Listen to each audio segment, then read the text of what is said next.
ரஹ்மான் அவர்களை பிரிந்ததற்கு இதுதான் காரணம் வச்சிருக்காங்க. ரஹ்மான் குறித்து பகிரப்படக்கூடிய பொய்யான தகவல்களை நிறுத்த கோரியும் அவரை பிரிந்த காரணத்தையும் சொல்லியிருக்கிறாங்க. அந்த ஆடியோவை வெளியிட்டிருக்காங்க சாய்ரா. அந்த ஆடியோவில் என்ன சொல்லியிருக்காங்கன்னா, நான் இப்போ மும்பையில் இருக்கேன். கொஞ்ச நாட்களாக உடல்நிலை சரியில்லாமல் இருந்தேன். அதனால தான் ரஹ்மானிடமிருந்து இடைவெளி எடுத்துக்கொள்ள விரும்பினேன்.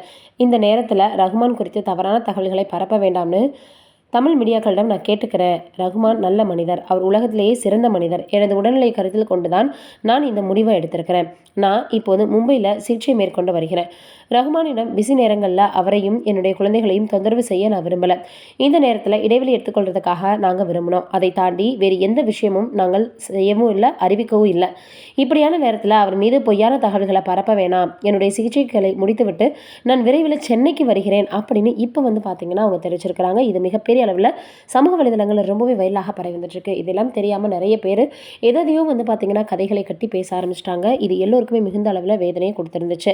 இது ஒரு புறம் இருக்க, இப்போ பார்த்தோம்னா மிகப்பெரிய அளவில் ரஹ்மான் அவர்கள் பார்த்தோம்னா சமூக ஊடகங்களுக்கு 24 மணி நேரம் டைம் கொடுத்துருக்காரு. அடுத்த 24 மணி நேரத்துக்குள்ள தவறான வீடியோக்களை அவங்க டெலீட் பண்ணலை அப்படின்னா மிகப்பெரிய அளவில் ஆக்ஷன் எடுக்கப்படும் அப்படின்ற மாதிரியாக இப்போ பார்த்தீங்கன்னா எச்சரிக்கை கொடுத்துருக்கிறாரு ரஹ்மான் அவர்கள்.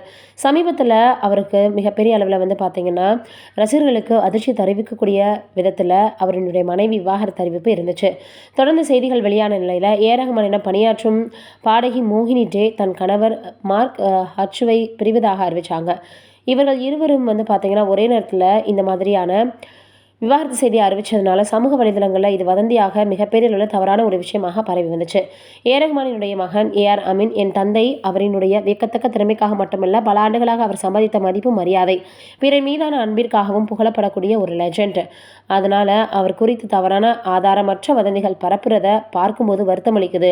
ஒருவரின் வாழ்க்கை குறித்து விமர்சிக்கும் போது நாம் அனைவரும் அவர்களின் தனியுரிமை, அந்த விமர்சனத்தின் உண்மைத்தன்மை, விமர்சனத்துக்கு உரியவன் மரியாதை ஆகியவற்றையும் நினைவில் வச்சுக்கணும். தவறான தகவல்களை பரப்ப வேணாம் அப்படின்னு சொல்லியிருந்தார். இந்த நிலையில் இப்போ ரஹ்மானுடைய வழக்கறிஞர் சமூக ஊடகங்களுக்கு பார்த்தோன்னா எதிராக ஒரு நோட்டீஸ் ஒன்று வெளியிட்டிருக்காங்க. எங்கள் கட்சிக்காரர் விவாகரத்து குறித்த முடிவுக்கு தங்களின் வருத்தத்தையும் ஆறுதலையும் கொடுத்த நலம் விரும்பிகளுக்கு அவரின் நன்றியை தெரிவிச்சுக்கிட்டு சில ஊடகங்கள் பார்த்தோன்னா நிறைய பேர் தனிப்பட்ட வாழ்க்கையை பற்றி தங்களின் சொந்த கற்பனை கதைகளோட அவதூறாக பேசி பதிவிடுறாங்க. இது எனது கட்சிக்காரனுடைய நற்பெயருக்கு தீங்கு விளைவிப்பதோடு அவரது குடும்பத்தாரையும் புண்படுத்தும். இந்த நோக்கம் கொண்ட எந்த ஒரு நேர்காணலிலும் பதிவிலும் சிறு துளியும் உண்மை இல்லை அப்படின்றத தெரிவிக்கணும் அப்படின்ற மாதிரி அறிவிச்சிருக்காங்க. அதோட இப்படி இருக்கக்கூடிய வீடியோக்களை இவங்க நிச்சயமாக பார்த்தோன்னா டெலீட் பண்ணணும். அப்படி இல்லாட்டி சட்ட ரீதியாக அவங்க மேலே பார்த்தீங்கன்னா நடவடிக்கை எடுக்கப்படும். அதற்கு 24 மணி நேரம் தான் டைம் இருக்குது அப்படின்ற மாதிரியாகவும் சொல்லியிருக்கிறாங்க. இதனால் குற்றவியல் அவதூறு வழக்கை தாக்கல் செய்யும்படி இப்போ பார்த்தோன்னா அறிவுறுத்தியிருக்காங்களாம். அதனால் யாரெல்லாம் அந்த மாதிரி செய்கிறாங்களோ நிச்சயமாக அவங்க மேலே நடவடிக்கை எடுக்கப்படும் அப்படின்னு எதிர்பார்க்கப்படுது. நீங்கள் என்ன நினைக்கிறீங்க இதை பற்றின்றதை மறக்காமல் கீழே இருக்கக்கூடிய கமெண்ட்டில் சொல்லுங்கள்.